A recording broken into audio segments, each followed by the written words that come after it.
Sveiki bičiuliai. Jūs matote maždaug 1972 metais Rygoje gamintą VF202 tranzistorinį radio imtuvą. Jų buvo gana daug pagaminta ir taip pat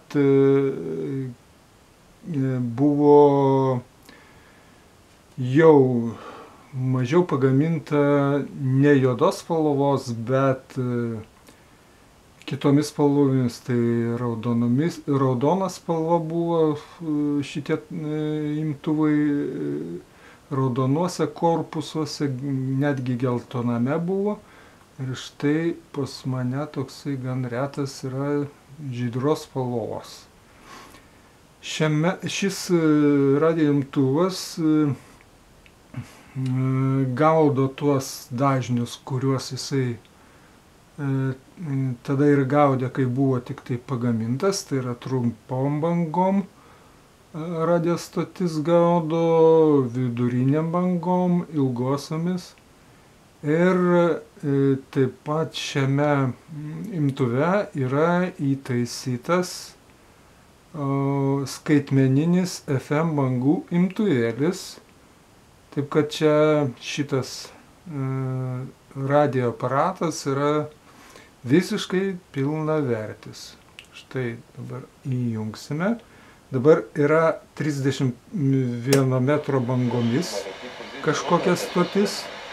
Nu, jų yra ir daugiau čia tų stočių.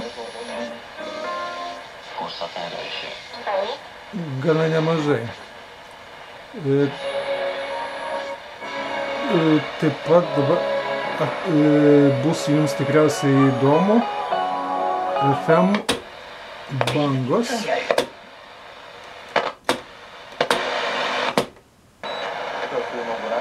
FM bangos. Štai dabar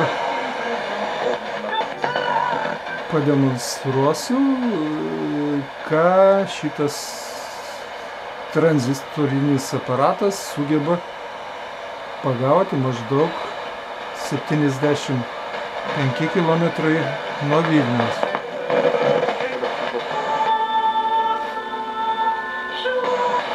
Ir kai aš augau šeimoje, территориальный vientisumą ir nepriklausomybę esame įsipareigoję по меньшей мере 10.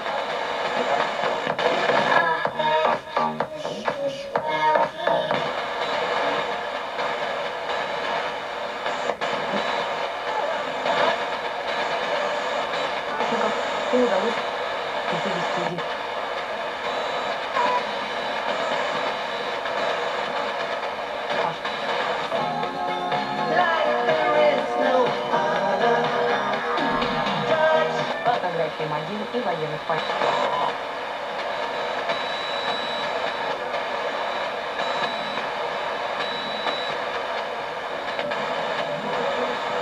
Dalyvavo vėliavos keitimo ceremonijoje.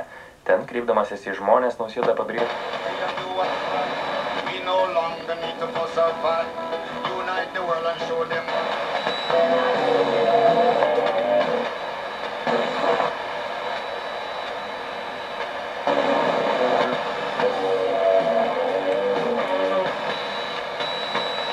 Taip pat yra galimybė pasukus bangas į šitą FM bangas iki paties krašto, radio imtuvas persiprogramuoja į senuosius ultratrumpųjų bangų dažnius, tai yra 70 metrų.